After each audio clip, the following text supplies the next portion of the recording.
fill that gap, right? So there's a gap right now from what I'm understanding. They just don't see it. They don't see the bridge connection. Hi everyone, Christina here. So today I want to talk about another reason why branding is so important in terms of communicating art therapy in the best light possible and bringing, the value that it brings to the table and letting others see that. The thing that we really want to talk about today is that you want to showcase the value that art therapy brings. But again, you can't speak to everybody. So this is the part where you really have to focus on that one specific person. So this specific person has their own problems, their own needs, their own challenges. And from there, you really want to understand this person 100%.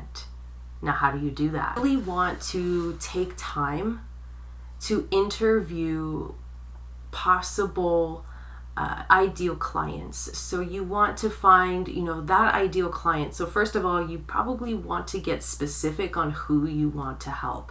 So you could build a simple profile about them, understanding their story, maybe their needs, challenges, frustrations, and maybe some solutions that you can bring. And when you're able to do that, you're going to get a very good idea of their psychographic problem. And that's where we want to hone in on. We really don't want to get into the nitty gritty if they're male, female, like all the demographics. That is really not relevant. What we need to focus on is the psychographic problem and how you can help through art therapy, because that will help you narrow down to one person and get that person to believe and value art therapy. It will be much easier that way. I'd like you guys to do, maybe on your free time, once you have this profile ready and you've built something roughly and you are very happy with the person that you've created, and now what you want to do is take that profile that you created and go to Instagram or go to Facebook or go to, Reddit. There's all these other things, or maybe YouTube. There's many different social media platforms, but go to one of those social media platforms and see if you can identify someone on Instagram or on Facebook that is similar to your profile.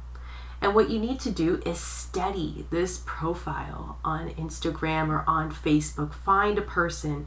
You can find 3 to 5 people. And if you can find 3 to 5 people that are very similar to the profile or exactly like the profile, you want to take the time to understand their language, how they speak, how they talk, understand the desires that they want. Is there something that they're missing and they really, really want? And know their challenges and what they're frustrated about. Those are all key things. And take note of that. Maybe there's some things that they want to learn. And if you're really enticed, you can actually get to know them a bit more and maybe ask them if they're comfortable of being interviewed, where you can go on a video call with them and talk to them if that is okay with them. To talk to those 3 to 5 people and you have a good idea of what their language is like and what the pain points are, this will help you with building copyright around your website. So copywriting meaning like the text for your website. So when I say text for the website, all I mean is, how are you going to present your services and how are you going to tell your story that is going to resonate with this person that you're talking to? And when you're able to figure that out, I think you'll have a better idea on how you can shift the mindset of this person so that they are beginning to believe and value art therapy, where then the perception is shifted because you're using the language that they use. and you're not talking any jargon to them. And jargon just means like you're using words that are used in your industry that they wouldn't understand. So you need to simplify the wording.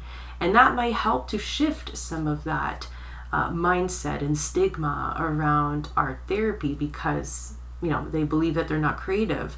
How can you change that belief in your copy? Why branding is so important for art therapists, because many people think, especially art therapists, they believe that they have to serve everyone. And I get it. You're trying to help as many people as you can, and you're trying to survive within society, because art therapy is still rather new. Not many people believe it, and not many people have heard of it.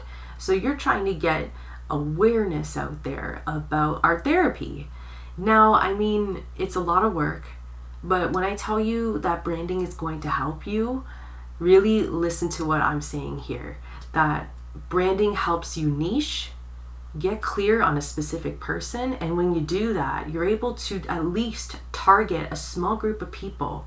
And what those people are going to do is they're going to start branching out and reaching out to their friends or colleagues and talk about art therapy. And that will expand your network of people, and maybe you're able to expand to another market. So that's why I'm saying that branding is really important for an art therapist, especially if you're going to be going solo and doing your own private practice for art therapy. And when you're doing that, make sure that branding is one of your key aspects that you're going to be maintaining all the time. So you have to ensure that if you can't do all the branding yourself, hire a brand designer or hire a brand specialist or somewhere along the marketing realm, so that you're able to just focus on what you have to do to, get clients. But I'm telling you, that's why branding is really important. Saying earlier about finding your specific person, understanding them, their language, and then now what you want to do is fill that gap, right? So there's a gap right now, from what I'm understanding from countless art therapists that I've spoken to. They're saying that they offer art therapy, but the people that they're wanting to speak to, they just don't see it. They don't see the bridge connection to what art therapy can do for their needs. So how do you fill that gap, right?